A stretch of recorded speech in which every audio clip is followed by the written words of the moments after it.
Hi, this is Janice, And I'm Sarah N. and we're your hosts for Explore This, a podcast for the modern day working professional. Each week, we explore actionable insights on how you can thrive personally and professionally. Hi, everyone. Today, we're diving into a topic that's been really close to home for the both of us, and we'll be speaking about navigating change. The past year, as some of you may know, has been one that was full of big moves for the both of us, quite literally. And in case you haven't tuned into the previous episodes, we shared our updates on our respective relocations. So for myself, it was to grey, cold London. And for Sarah Ann, she made a big leap as well, moving to the land down under to Melbourne for work. And it's been such a whirlwind, to say the least. We were just talking about how it feels like we're living in alternate universe, considering now that, we managed to sync our schedules to be here in the Renegade Radio podcast studio and just making this live in-person podcast recording happen. It's something that we really enjoy and we're very happy to be back in the pod studio.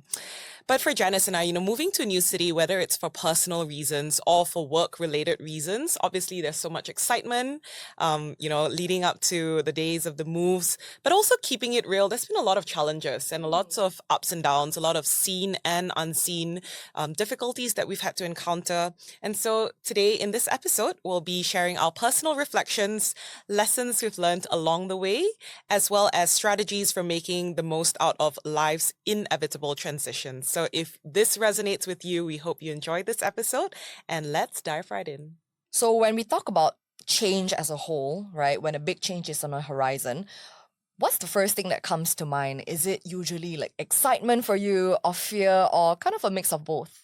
Yeah, it brings me back to our episode not so long or quite long ago now when we recorded it a few months back before our move. I think it was a feeling of anticipation for myself being like, I initiated this move for work and I was looking forward to a new season, a new chapter in life. And so there was this mix of like, I'm excited because I made this move happen. I initiated it, but also of like fear. And when I say fear, not in that super overwhelming sense, but more of like, oh, but what if, what if I don't fit in? What if I don't find friends? What if I don't, settle in well?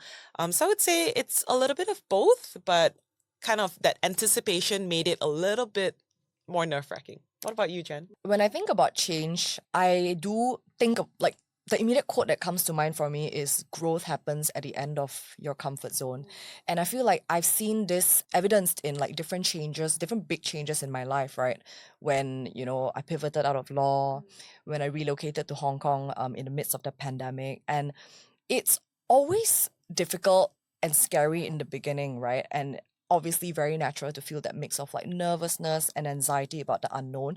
But I would say, through the different changes I've been through, even for this one, learned to start seeing this nervousness and anxiety as a sign of growth, that what is to come will stretch me beyond what's familiar, and to really focus on the opportunities that these changes can bring, while completely recognizing the fact that like it's normal to still feel anxious. For us, we've stretched our growth and change muscles like A quite lot significantly this year. year. But it's still nerve-wracking, right? And it's being able to, I guess, like work through the anxiety and the nerves and everything in between to focus on how much that could stretch us as people. Yeah.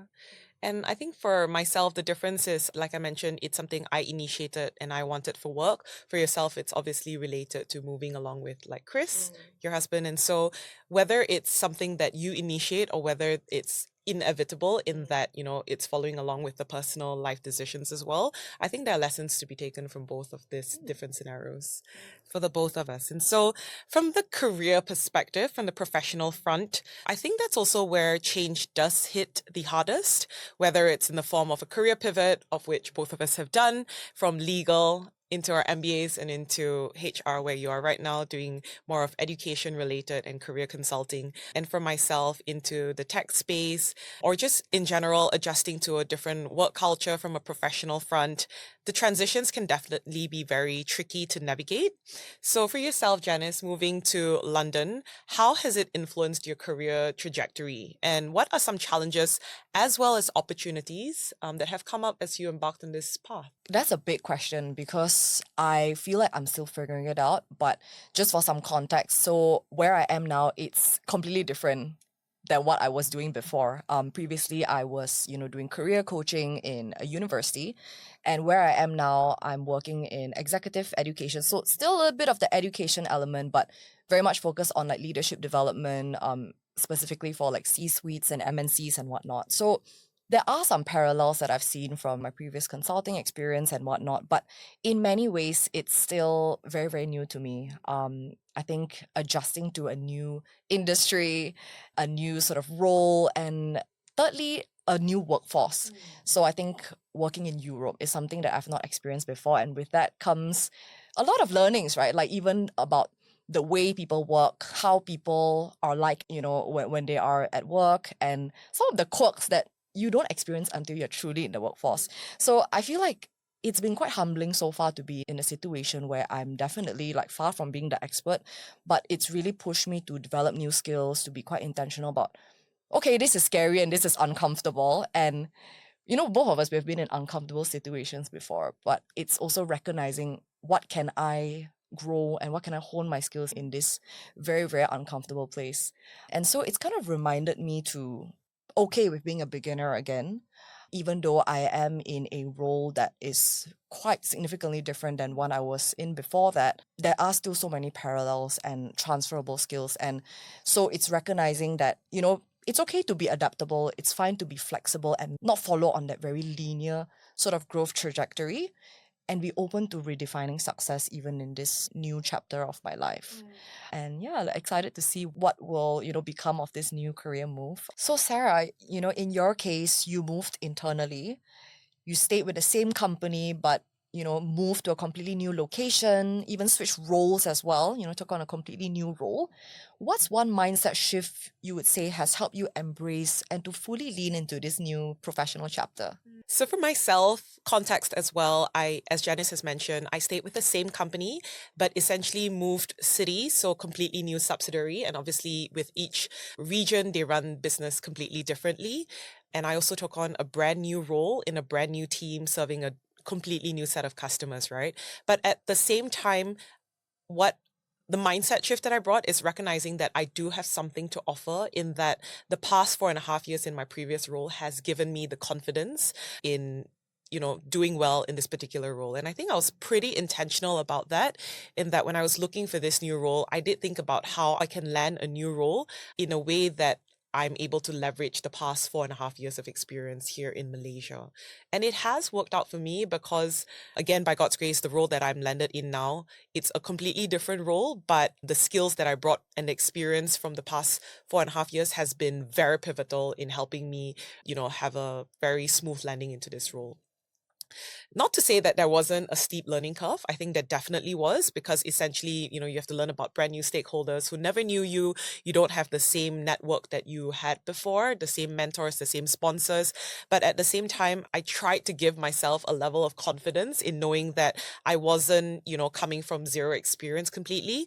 That being said, there's obviously a lot of learnings in the way the Aussies do things. And, this funny story of how I had to assimilate with the Australian culture of, for example, not pinging or having meetings past a certain hour. And I remember one of the first few weeks, I actually pinged a colleague of mine. I was like, just a quick check. Is it acceptable to schedule meetings at 4:30 p.m.? Which, for all intents and That's purposes, okay, no? 4:30 p.m. you would think is okay, Wait, right? depends what day it is. I know. So Fridays, big fat no, right? So the answer that I got from my colleague is it wasn't a downright no, but preferably no 4:30 p.m. meetings, because respecting that a lot of parents are going for school pickups and drop-offs and things like that. And so you cannot take for granted that people can do meetings up to 5:30, 6:30 even, which in Malaysia, to be quite frank, I think I've done a lot of that in the past. So I think one similarity as well, and maybe we didn't have a chance to elaborate on that further, is for the first time, for myself at least, it's the first time that I'm working in a very international team.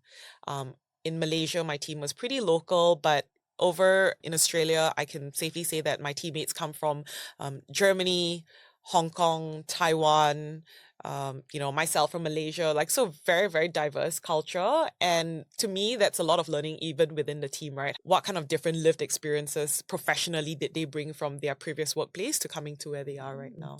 On that note, were there anything you had to unlearn? going from a Ooh. very localized work environment to now like super international? Yeah. I think one thing that I had to learn and unlearn is not thinking that I know it all. And it sounds very vague and generic. So I'll give you a really tangible example. The tangible example that I had is, in my way of doing things, in what I think is my way of doing things, what I hope was the right way, the way I would approach a particular topic or a subject is I would have an idea in mind. I would like to do the thinking myself before coming to you. And I don't like to come to the person that I'm working with completely blank, as if I didn't give it thought, as if I didn't consider different angles, etc. Right? So for me, I would approach it with a specific thought process already. But the feedback that I got quite tangibly, and I did appreciate that constructive feedback, is sometimes it's okay to ask the question of like, how would you do things? And recognizing that it's okay to let them share their perspective of doing things and not coming to the conversation already with a preconceived notion or a preconceived idea of how I think things should be done. And so I thought that was a pretty constructive feedback, because I thought that I didn't want to be spoon-fed, by coming into a conversation not having prepared anything, right? So that was quite an interesting learning experience for me. What about yourself, Jan? Love that. I think for me, one interesting thing I've sort of observed is, or sort of learned from, now working in like a super diverse work environment, is to also not have certain assumptions, right? So I will confess, I knew that I was going to an organization where it would be super diverse, and I'll be working with Europeans, Americans, South Africans, people from I think most continents represented in my company. So to prepare for it, I actually read this book called The Culture Map by Erin Myers, and it was actually really, really useful. So in that book, basically what Erin Myers does is she highlights certain traits, I would say, and there's a fine line between generalizing and also sort of like blanket stereotyping, right? But the book was really helpful in helping me sort of see the difference between, mapping on a scale of like, oh, Europeans and Asians, what were certain tendencies or certain inclinations. So that prepared me to, be open to unlearning any sort of assumptions I may have to people. So I felt that coming in prepared with that, it allowed me to assume less and to also assume the best intent of people while preparing me for certain quirks that certain nationalities might possess. It's definitely a fine line of like being open and like not generalizing, but also being aware of how some people might have tendencies. Yeah. So what's an example, if you don't mind us asking? So, and pardon me if this is untrue of you, but I would say there are certain cultures that are very, very direct. So I will say the Dutch, for example, right? Or Germans. So they tend to be very, there's no sort of beating around the bush I've experienced, right? When it comes to work, they're polite, but very, very direct even when it comes to critical feedback. So They'll I just think say it as it is. Yeah, they say it as it is, tell it, no filter. No sandwich. No no sandwich. Whereas I think us Asians, I think as a whole, we tend to be, quite diplomatic, polite. We sandwich our feedback, which, objectively could sometimes be misconstrued. So I think coming in knowing certain tendencies or where people sort of like stand on the scale, that has kind of been quite helpful for me. That's a very tangible example. I think moving to a new city, it certainly comes with the challenge of creating a sense of belonging and just finding your place in a new environment that you're in, because suddenly you are that new person rather than us in Malaysia having very set circles of friends already. So yeah, Sarah, what has been your experience so far in trying to build this new network of community in Melbourne? So I was initially nervous about it, I'm not gonna lie, because, and I've spoken about this on the previous episode where I say, adult friendships in our 30s are not necessarily the easiest, right? Especially in a country like Australia, where a lot of Malaysians that we've known in the past, they go there to study and then they stay on to work and have remained in Melbourne or Sydney or whatever it is for the longest period of time. And with that comes, friends and people with existing networks of friendships, very established communities that they have and are very comfortable as well. But having that nervousness, inverted comma nervousness in mind at the back of my head, I will say that it's been a couple of months now since I've been living in Melbourne. I have been very pleasantly surprised. And what I mean by that is that coincidentally or not coincidentally, a lot of people that I've been around so far and that I've met are in the same-ish stage of life. And what I mean by that is quite a lot of them are also new to the city. they're also in the stage of building new relationships. Essentially, we're all in the same boat, right? And they're also figuring out their own new seasons of life, and whether it's a matter of moving from a different city in Australia to Melbourne, or moving from a different country to Melbourne. And so I'm very grateful because the few close friendships that I am beginning to slowly form come from these people who are in that same-ish stage of life. For me personally, a super duper bonus point in terms of making friendships and building that community and network has been living with a housemate who has been there for, I think, 10 to 11 years. And so I'm super grateful because my housemate has been a pivotal role in helping me really find my footing and find my grounding in the past few months. And it's just so helpful, right? So a really simple example is if I need a recommendation on like which is the best fill in the blanks of whatever, I'm not starting from scratch of like Googling, where can I find the best, whatever fill in the blank recommendation, but I straight away ask my housemate, like, where do you go? And You get the locals sort of, review or recommendation. feedback. Yeah, Exactly. exactly. Right. And so, yeah, shout out to Nicole there. And, I'm so grateful because for me, people have asked us a couple of times if we've known each other from before. And the answer is I didn't. Like, we didn't know of each other. We are new friends, but nevertheless, it has been such a blessing. So Janice's sister-in-law has introduced me, and another really good friend of mine previously from KL has introduced me to her. And so we built some routines together, and she's introduced me to some friends, and I've also introduced her to some of mine, the few friends that I have in Melbourne. But it's just been a really good sort of anchor to know that, okay, there's someone who's very firmly rooted there, but also I'm making new friendships in which I'm extending and building upon as well. And so, yeah, we've also established some routines together, whether it's from, meal prepping together, visiting the libraries together, coffee runs, etc. I feel like that's been really helpful in helping me build that sense of community.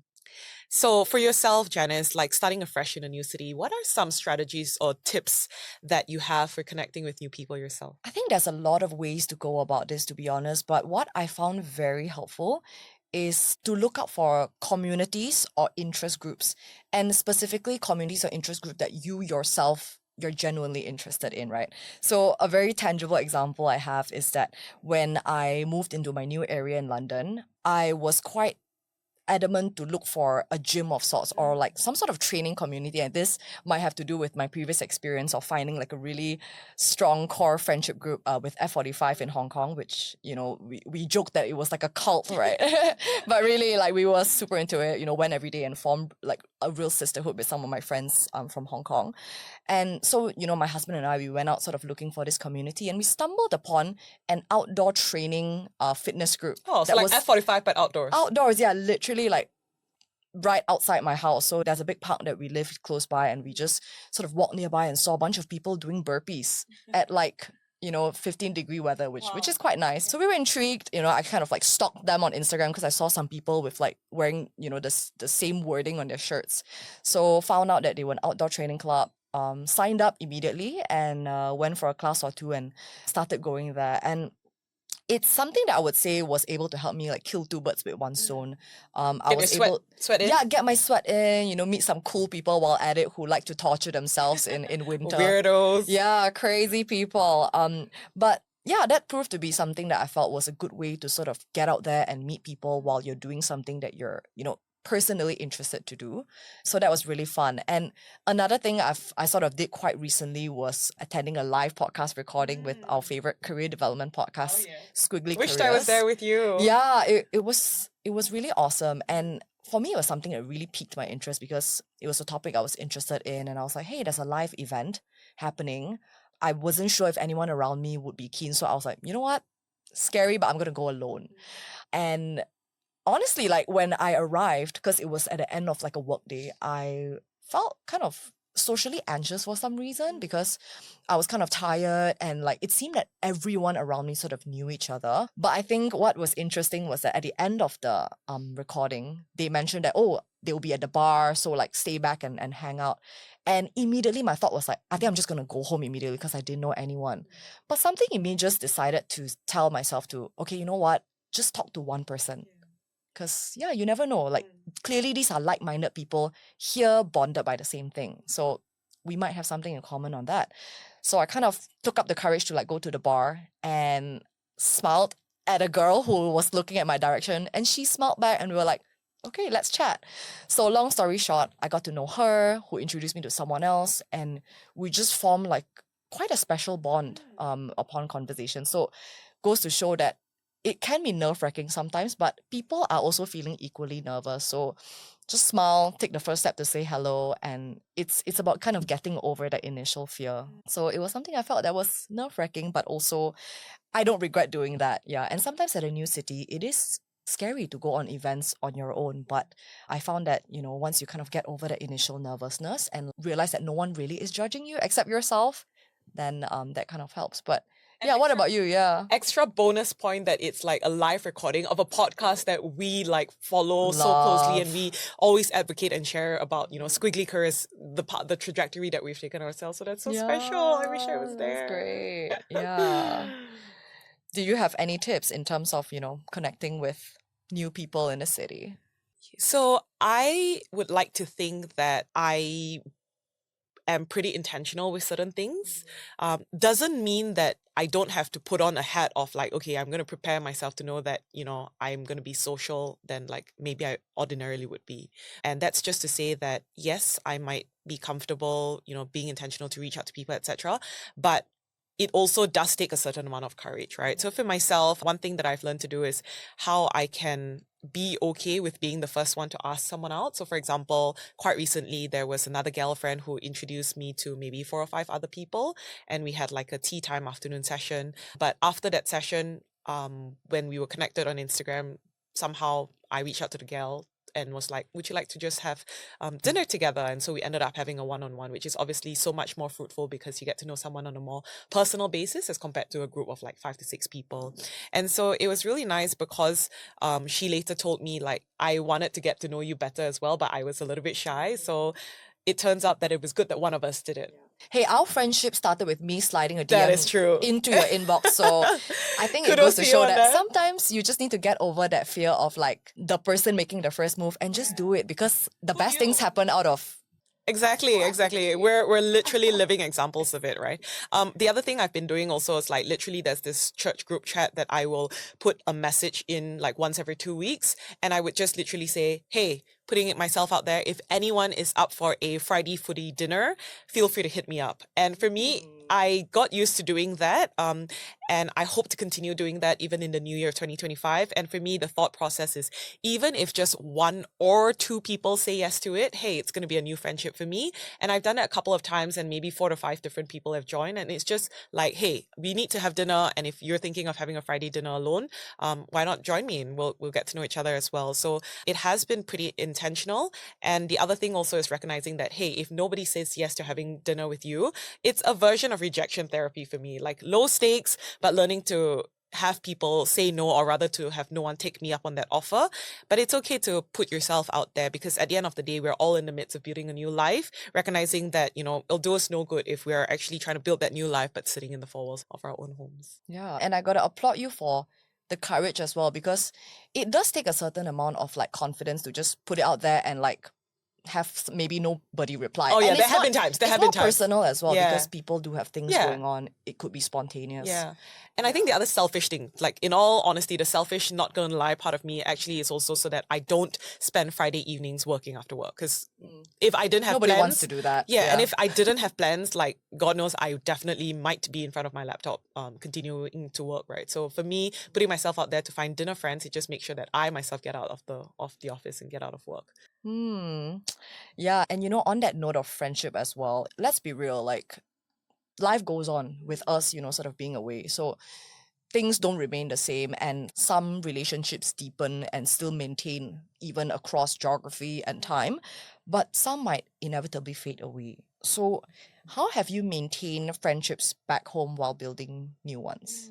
I think for me, this is like a very, kind of a very soft spot topic or angle, because for me, like my close friends are just so precious to me. And for me, it's a lot of like recognizing that I won't be able to maintain friendships with so many people, but there are like the select few chosen like best friends that I'm like, I'm gonna continue investing in those friendships, right? Because it's like sisterhoods and for life and stuff. So for me, inspired by this concept of Waffle Wednesday, something I learned on the internet, good old Instagram.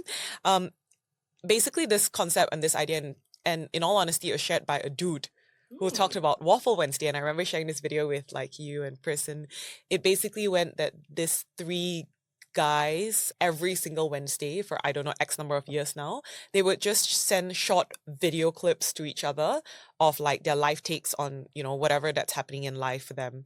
And so for me, I introduced my version of like Thursday Thoughts Day with Janice and Chris, whereby every Thursday, I think I haven't missed any Thursdays. Sometimes You haven't, yeah. yeah, sometimes On it a Friday, overlaps on but a Friday. But point of it is I do intentionally try to remember to take a video, just sharing a little bit about my life. And I'm intentional about learning to go deep, not just the usual surface updates, but, you know, learning to recognize that sharing short video updates of what's happening in my life across the geographies, across the oceans, it's better than just a regular text or even a voice note, right? So it's like a great way for like my best friends to also keep up with my life. And I love it. It's like such an extra bonus when yourself and Chris do it as well, because it's us being really intentional about being as live and in the moment with each other as much as possible, despite being separated by the great oceans. And as a beneficiary and recipient of these, you know, Waffle Wednesday or Thursday Thoughts Day videos, I gotta say I love it. And it's not intrinsically natural for me to send these videos, but because you started this movement of sorts among us, I've been sending these videos in response as well. And I have to say, like, these video updates really feel very different than like a text or even like an audio note, which we sometimes send each other, right? But I've really enjoyed and like look forward to receiving your videos and also recording mine, because it does feel like we are being as live as we can. Because I think we also discuss about how sometimes it feels difficult because it feels like life moves on. We're living sort of separate lives and then like updating each other later on about what happens. But I feel like this sort of video updates take on a sort of live feel As to much it. as possible. As much as yeah. we can, yeah. And I think the part that I love the most and how I caught onto this idea, and like it wasn't an original idea, but I just made it like my own twist, is that it's very low stakes, low effort, in that it's just like short video. It doesn't have to be much, but it's just about being consistent. Like every Thursday now, I send that, you know, 30 seconds, sometimes 1 minute video, sometimes just 20 seconds, but it's like being really intentional to remember that, hey, they're like my close best friends that I want to keep in touch with, and I want them to know as live updates as possible. And for yourself, Jan, like what has that looked like for you yourself in terms of maintaining that friendships with people back home? It's tough. I'm not gonna lie. I think like being in a long distance friendship means missing, you know, one of my closest friends just had her gender reveal party. And like I bugged her to create a Zoom link and I'm so glad she did. But like the sad part was I lost signal in the Right train. at the time. Yeah. So at the I was online early and then I lost signal at the moment when the Balloon was boom popped or happened, something. you know? So I only found out like 15 minutes later, which made me really sad. But like I was like, okay, you know what? Like it's life, right? You can't be there for all of life's milestone, and like a certain part of me is, you know, starting to be okay with it. But as much as we can, you know, try to be intentional. And for me, what I've also done is to schedule some calendar blocks. So like with my family, for example, it's like every Sunday, 8 a.m. UK time without fail. You know, we have those talks as a family on Zoom with certain groups of friends as well, you know, with us being in different continents and whatnot. There's also like a time block, like a monthly call in the diary. So I think as we've spoken before many times, like sometimes what doesn't get scheduled doesn't get done with people who are hard to catch. I think having these monthly or weekly, whatever cadence works for you, sort of on the calendar, it seems like it's too structured sometimes, but I feel like the structure keeps the momentum and keeps us accountable to each other as well. So I feel like having that scheduled sort of cadence, it actually does work for me so far. Yeah. And even like something as simple as this, right? For us to sync our calendars, planned or Oh, God. unplanned, to make sure that, you know, we're back in Malaysia from London and from Melbourne at the same time. Like it's really special as well. It's also, to me, it demonstrates like that level of intentionality. Like we hope that we can continue doing this all the other years, but we'll never know how that would turn out. But I think it's also recognizing like for the times that we get to spend together, it's extra special. And on that note, we want to thank you guys, our Explore This listeners, for sticking with us even as we navigate, you know, Changes. the friendship a long distance friendship, we navigate a long distance podcast, working relationship. We want to also shout out to you guys that any of you who are navigating your own personal changes as well, we're cheering you on. We are so grateful that we get to journey with, alongside you as we also reflect on navigating our own version of change. So whether for you, it's moving to a new city, it's starting a new job, or even navigating kind of evolving friendship dynamics, we hope that there's something in this episode that really encourages you and inspires you in some way.